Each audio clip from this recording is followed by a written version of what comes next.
Hello, my amazing students. This is Mrs. A, and we are covering 9.2 today, and that is rational exponents. So these cool little things are fun to play with.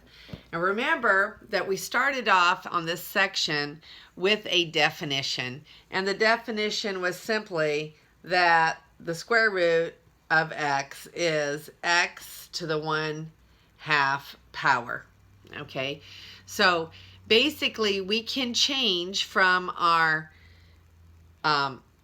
radical form to our exponent form, and we should be able to go back and forth between these two.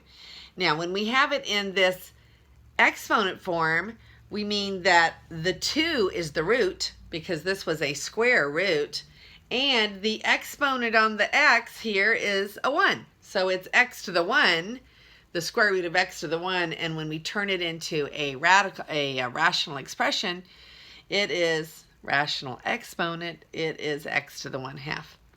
So 9 to the 1/2 means the same thing as the square root of 9, and the square root of 9 is 3.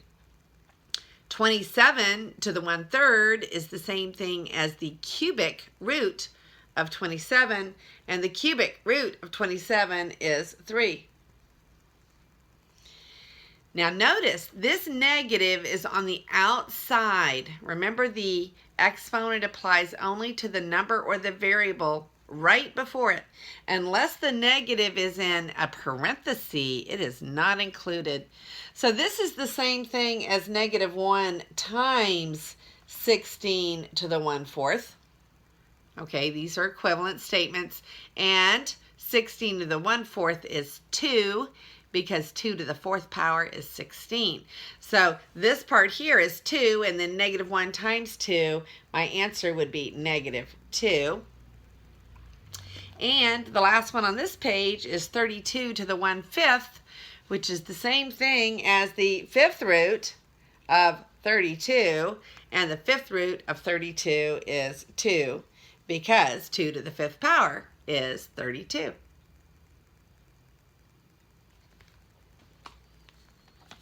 So now we have a next board here.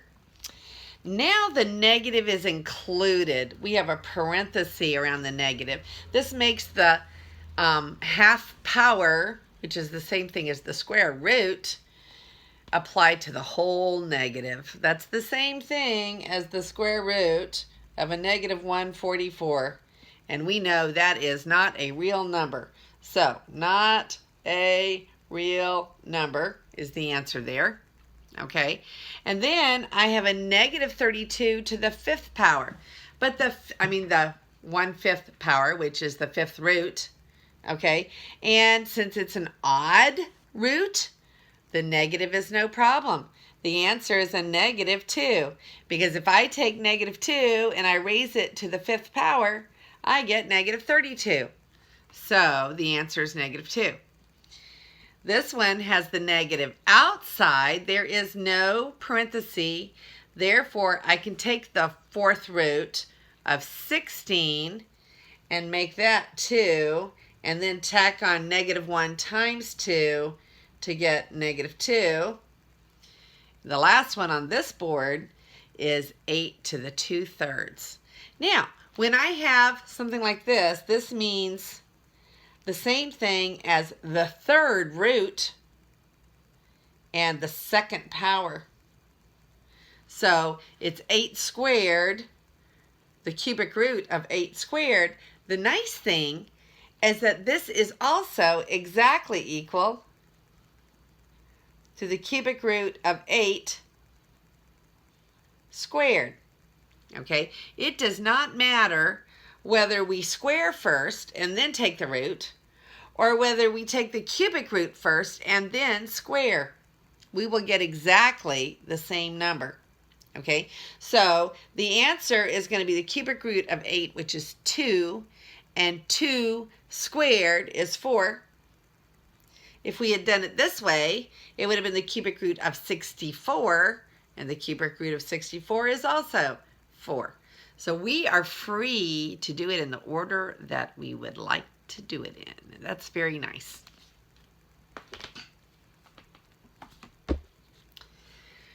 So now we've got a negative 16 to a 3/2, but since the root is 2 and it only applies to the 16, we can do this problem. This is the same thing as negative 1 times the 16 to the 3/2.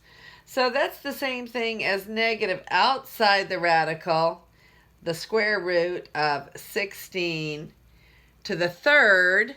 Oh, but that's a big number. But remember, it's not going to matter whether we put the 3 there or whether we do all of this first and then put the 3 out there, which is what I'm going to do because it's faster and easier. So the square root of 16 is 4. 4 cubed is 64, and then I multiply by a negative 1. So I get a negative 64, and I've run out of room on that problem. So negative 64 is the answer on that one. Okay, now I've got the negative inside the parenthesis. I have an even root, therefore I have to say not a real number. Okay, then I come down here. I've got an odd root, and it is only applying to the 32. There's no parenthesis here. So I'm going to take the 5th root of 32. The 5th root of 32 is 2. I'm going to raise 2 to the 4th power to get 16, and then I multiply by a negative 1 to get negative 16. The last one on this board is negative 125 raised to the 2/3 power. Okay, so the cubic root of a negative is no problem. The one in the denominator of the fraction is the root. Okay, so I have a cubic root of negative 125, which is a negative 5, and then I square a negative 5, and I get a positive 25. And that is the answer on that board. Now we're going to begin talking about negative exponents.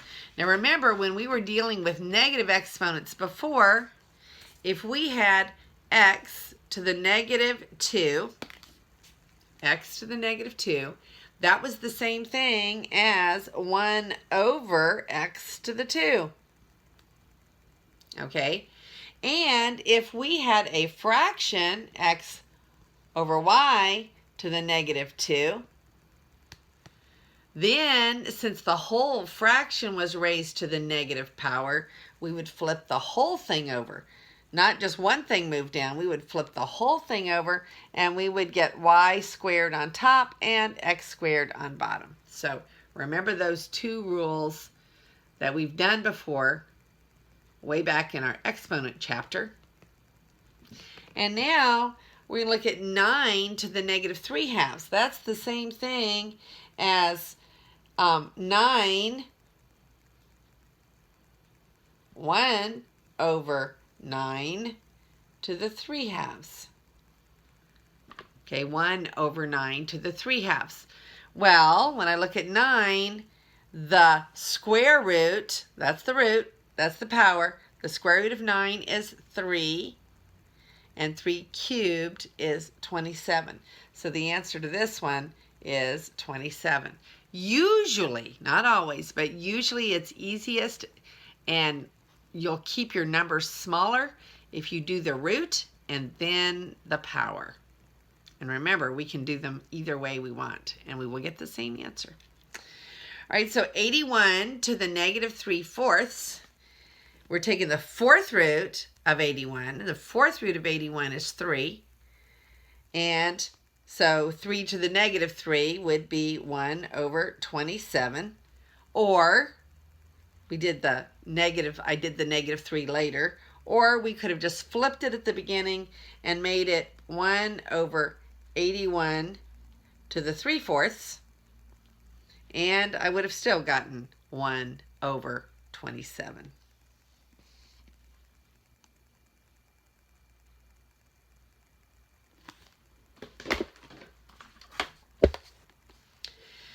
So on this board, we have a fraction raised to a negative exponent.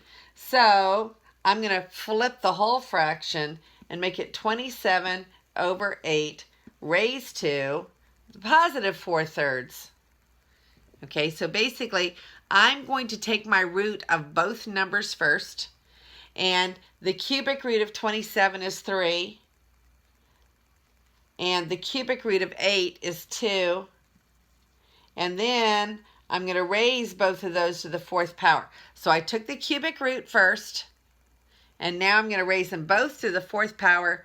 3 to the 4th power is 81, so let's put it right here. 81. And 2 to the 4th power is 16. So the answer to that one is 81 over 16. Then we have negative 2/3 again. So I can either, think of this as 125 over 1. Think of it as a fraction and flip the whole thing. But that's essentially what we do. So basically, this is going to be 1 over 125 raised to the 2/3. Okay, the cubic root of 125 is 5, and then 5 squared is 25, so we're going to get 1 over 25 for that last one there. Now we need a new board. All right, before I go on, I found one error. I had gotten to that point right. This was in one that was like the 2 boards back. 9 to the negative 3/2 is 1 over 9 to the 3/2. I had that right, but then when I simplified it, I put the answer was 27. It's really 1 over 27. So please correct that in your notes. I'm sorry. All right, so we have a negative, and remember the negative in the front is not going to affect this evaluation here because the negative is not inside the parenthesis to make it acted upon by the negative 2/3. So I'm going to just say 8 to the 1/3. Basically what I'm doing is I'm writing this in my mind as negative 1 times 8 to the 1/3 raised to the negative 2 power. Okay, so I'm writing it as I'm breaking it up and doing the root and then the power. Okay, now I could, at the very beginning, flip the whole thing over and do it that way. It really doesn't matter. They're both correct. So I'm going to go ahead and do it this way. 8 to the 1/3 is 2. So I'm going to have 2 to the negative 2. And 2 to the negative 2 is going to be 1 over 2 squared, which is 1 over 2 squared, which is 1 over 4th. But I haven't taken care of this negative 1. So I've got 1 over 4th times the negative 1, so my answer is negative 1 over 4. This one, my negative is included. But it's not a problem because I've got a cubic or an odd root. So if I write this as negative, let's go ahead on this one. See, we did it a little differently this one. Let's go ahead and flip it this one. This will be negative 27 and flip it down underneath, and then it's to the positive 2/3. We'll just put that in there. It doesn't matter because 1. So we can write it like that. 1 over negative 27 to the positive 2/3. And I could even write it like this.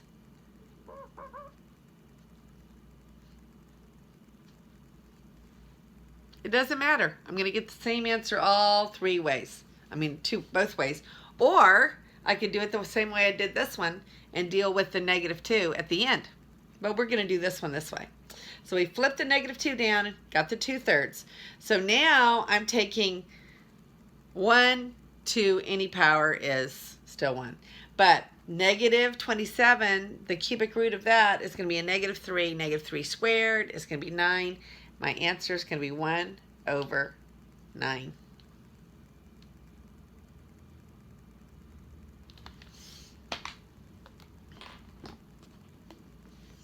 So now we're going to start reviewing our exponent rules.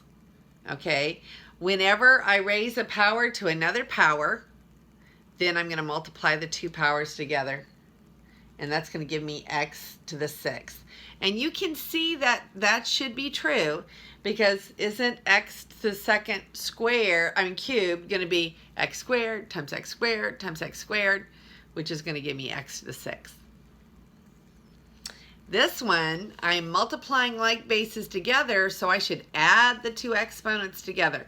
One is positive and one is negative, so I should get x to the negative 2, but x to the negative 2 is going to go downstairs and become 1 over x squared.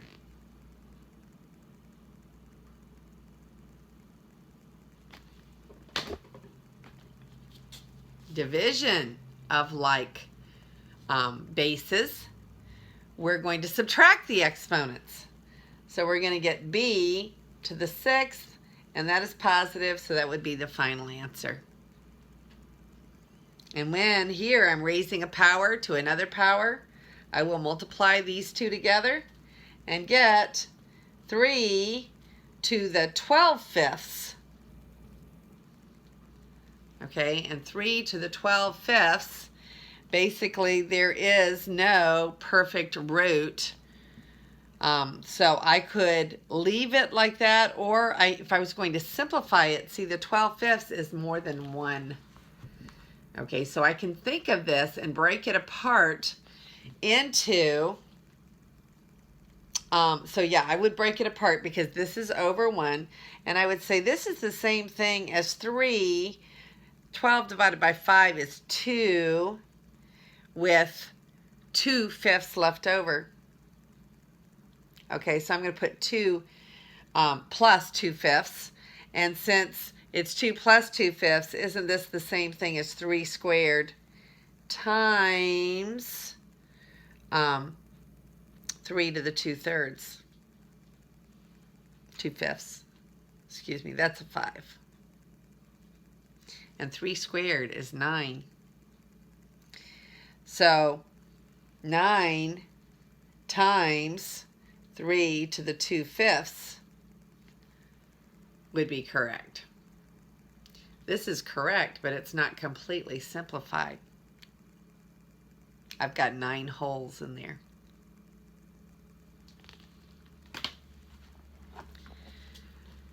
Okay, I've got 27, and when I multiply like bases, I add their exponents. 2/3 plus 1/3 is 1, so my answer is 27 to the 1, or just 27. This one down here is going to be 4. When I divide like bases, I subtract their exponents, so I'm going to get 4 to the 6/3, and 4 to the 6/3 is 4 squared, and 4 squared is 16. That's not a square root, that's a box for the answer.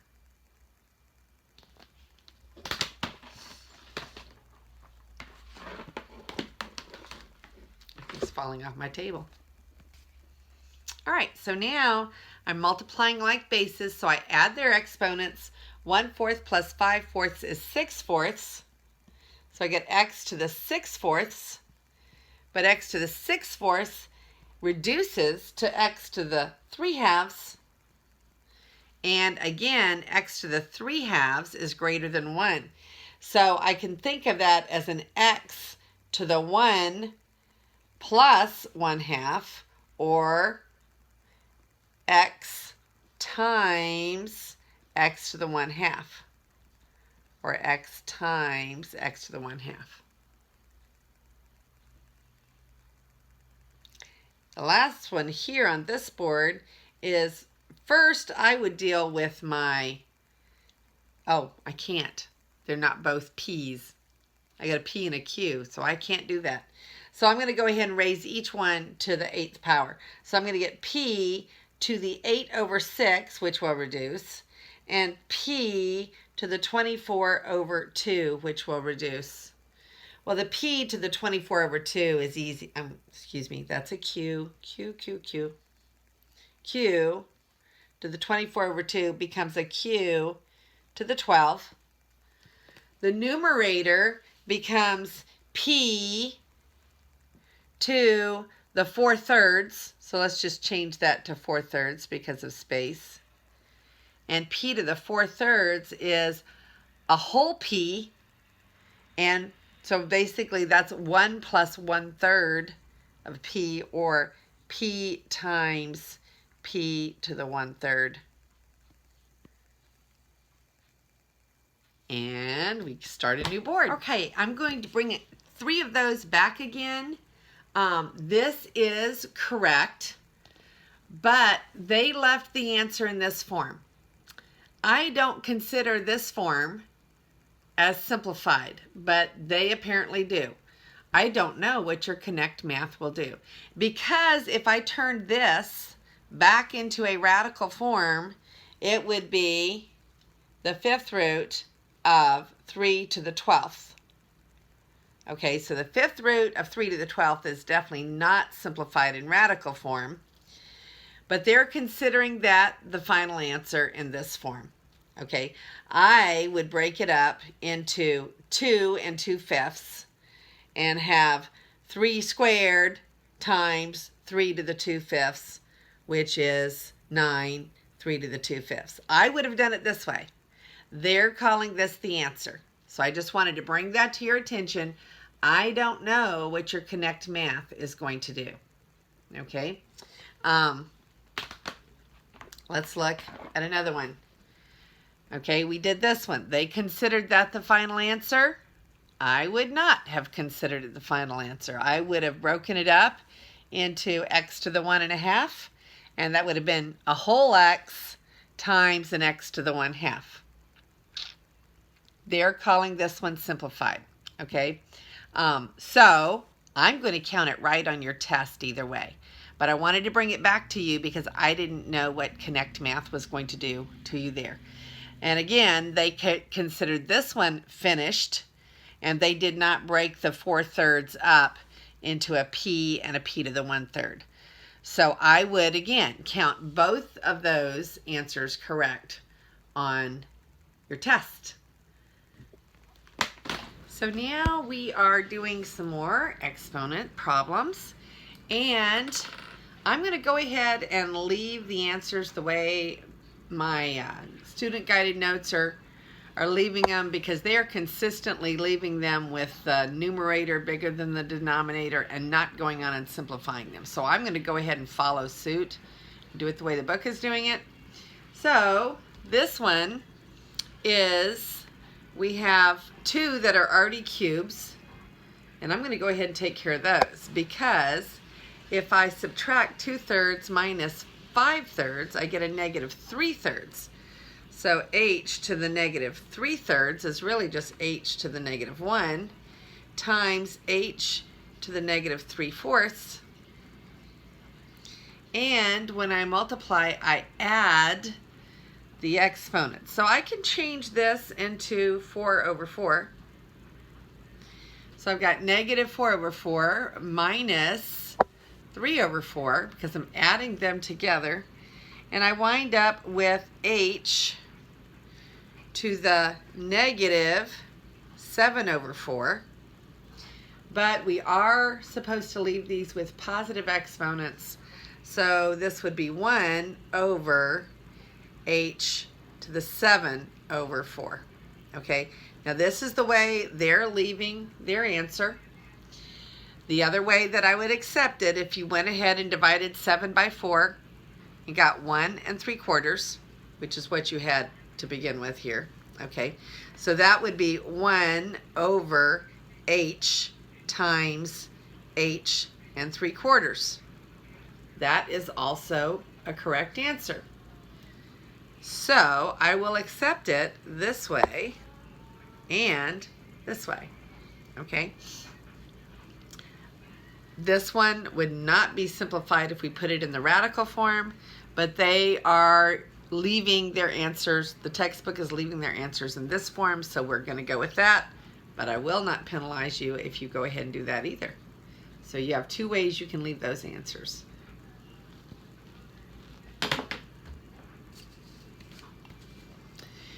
And here we have another one that even looks more complicated. I'm going to go ahead and do what's in the parentheses first. And I've got an M and an M, so I'm going to go ahead and subtract those. But notice that I don't have a common denominator. So when I divide, I'm going to subtract the exponents. So I'm going to have 1/2 turns into 5/10. And 3/5 turns into 6/10. So that when I divide, I subtract 5/10 minus 6/10 is going to be m to the negative 1/10. So we got m to the negative 1/10 with the m's.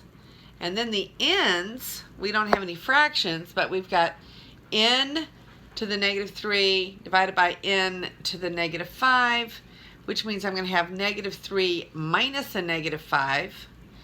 But that's going to make it a plus 5, so it's going to wind up being an n to the 2.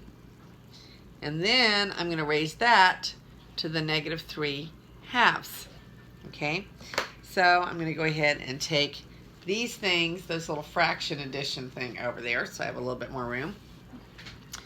So now this answer is going to wind up, when I raise these powers to another power, I end up multiplying the two powers together. So this is going to wind up being m to the negative 1/10 times negative 3/2, which is a positive 3/20. And then this one times this one, the 2's are going to cancel, but I'm going to get an n to the negative 3. So finally, I need to move my negative 3 down to the denominator. So my answer is going to be m to the 3/2 on top over n to the 3rd. And that is the way they would leave it. But I would not count it wrong if you did m times m to the 1/2. I'm okay with that too. So either one of these. This is the way your book is leaving it, and that's fine. So there you have another problem.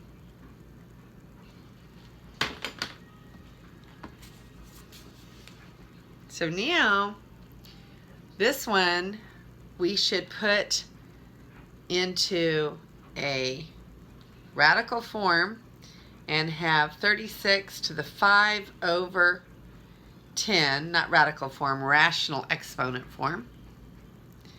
And then 5/10 becomes 1/2, so we get 36 to the 1/2, which is 6. And then on this one, we're going to write this as with a rational exponent, so 6 over 8, which is x to the 3/4, and that is all I can do with that one.